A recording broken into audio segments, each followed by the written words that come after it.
जसं प्रत्येकाचे बोटांचे ठसे वेगवेगळे असतात, तसेच प्रत्येकाचं जीवनही वेगवेगळं असतं. मग उगाच दुसऱ्यांची तुलना स्वतःच्या आयुष्याबरोबर करू नका किंवा स्वतःची तुलना दुसऱ्यांबरोबर करू नका. कारण काय आहे ना, इतकं लक्षात ठेवा की तुम्ही माणूस म्हणून जन्माला आला आहे, हे फार महत्त्वाचं आहे. मग तुलना करण्यात कशाला वाया घालवायचा वेळ. माझ्या तर मताने सांगायचा माझा हेतू असाच आहे ना, की जसं आपण माणसाचे प्रत्येक अवयव वेगवेगळा असतो. माणसाचे साधे बोटाचे ठसेसुद्धा एकमेकांना मॅच होऊ शकत नाही, तर मग बाकीच्या गोष्टी तर कशा मॅच होणार. आपण भरपूर साऱ्या अशा काही गोष्टी एकमेकांना मॅच करायला बघतो किंवा तुलना करायला बघतो. आपण माझ्याकडे हे आहे तर त्याच्याकडे ते नाही, त्याच्याकडे ते आहे तर माझ्याकडे हे नाही.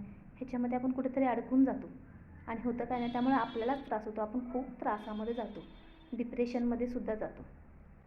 तर का? फक्त त्याचं बघण्यात. अरे आपल्याकडे जे आहे ते तर तुम्ही पहिला बघा, ते तर सांभाळून ठेवा. कदाचित त्याच्यापेक्षा खूप छान तुमच्याकडे असू शकतं. असं नाही आहे ना की त्याच्याकडे ते आहे म्हणून तुमच्याकडे ते पाहिजेलच आहे. कदाचित तुमच्याकडे जे खूप छान आहे, तुम्हाला जे चांगलं जमतं, ते दुसऱ्या व्यक्तीला अजिबात जमत नसेल. हे लक्षात घ्या.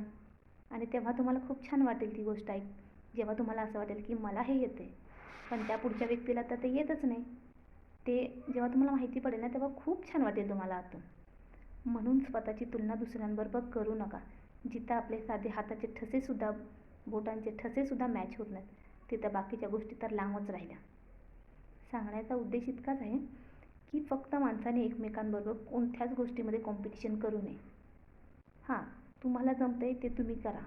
त्या पुढच्या व्यक्तीला जमतं आहे तो करत आहे, त्याच्यामध्येही पडू नका आणि त्याला अडवूही नका किंवा त्याच्याबरोबर तुम्ही तुमचा कॉम्पिटिशनही ठेवू नका. तुम्ही तुमचं काय आहे ते बघा. जे तुम्हाला आवडते त्याच्यामध्ये, ज्यामध्ये तुम्हाला इंटरेस्ट आहे त्या गोष्टीमध्ये तुम्ही तुमचा वेळ द्या. जर फालतूच्या गोष्टीमध्ये तुम्ही तुमचा वेळ द्याल तर त्या पुढच्या व्यक्तीला तर बरंच होईल. कारण त्याला माहिती आहे की बाबा तुम्हाला ती गोष्ट जमत नाही, तरी पण मुद्दाम तुम्ही ते करणारच. कारण का? तो करतो आहे. मग त्याला माहितीच आहे ना तुम्हाला जमणार नाही. फुकट तुमचा वेळ तर वाया जातोच आणि तुम्ही स्वतःचं हसं करून घेताय, ही गोष्ट वेगळी. ही गोष्ट लक्षात आली पाहिजे. बरोबर आहे ना? कॉम्पिटिशन असावं पण फक्त स्वतःशी. स्वतःला सांगावं फक्त, हां मी करणार म्हणजे करणार.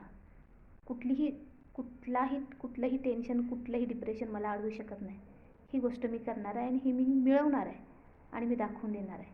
ही गोष्ट स्वतःशी ठरवा, स्वतःशी कॉम्पिटिशन करा. इतरांशी अजिबात करू नका. वेळ तर वाया जाईलच, फुकट तुम्हाला फक्त मानसिक त्रास येईल. इतकं लक्षात ठेवा. आणि जर का व्हिडिओ आवडला असेल तर पुन्हा एकदा धन्यवाद व्हिडिओ बघणाऱ्यांचे. आणि नक्की कमेंटमध्ये सांगा व्हिडिओ कसा वाटला. थँक्यू.